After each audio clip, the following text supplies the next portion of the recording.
2 машин мөргөлдчихлөө. Хүмүүс нь гарч чадахгүй байна гэсэн дуудлагаар Шуурхай бүлэг 105-ын аврагчид хэргийн газар тавьсан байна. Энэ үед Марк 2 загварын суудлын автомашин Toyota Prius загварын автомашинтай мөргөлдсөн байжээ.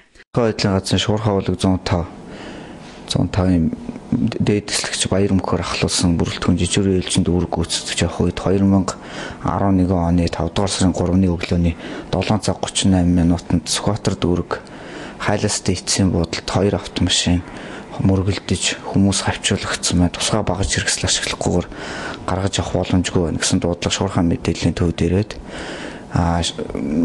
хэргийн ослуулсан газар яаралтай очиход Prius маркийн автомашин, Mark 2 маркийн автомашинтай мөргөлдөж нийт 3 хүн автомашин дотроо хүнд гэмтэж хавчуулагдсан байсныг мэдвэд багажны хос ажиллагаатай хайж тэлэгч ашиглаа автомашиныг эвдлэн тухайн хүмүүсийг гаргаж авах. Ослын улмаас Toyota Prius загварын автомашины жолооч 41 настай эмэгтэй эмийн баруун хөл төмөр хийцэд хавчуулагдан дунд чүмэг шагаан хэсгээрээ хугарсан. Биеийн байдал нь тааруу байсан байна. Харин Mark 2 загварын автомашинд сууж явсан 20 настай эрэгтэйчээ ухаангүй байсныг гарган гэмтлийн эмнэлэгт хүргэж өгсөн байна. Тэрээр жолоочийн хажуугийн суудалд бүс хэрэглэлгүй явснаас осол болох үед урьдчил мөргөн ухаан алджээ.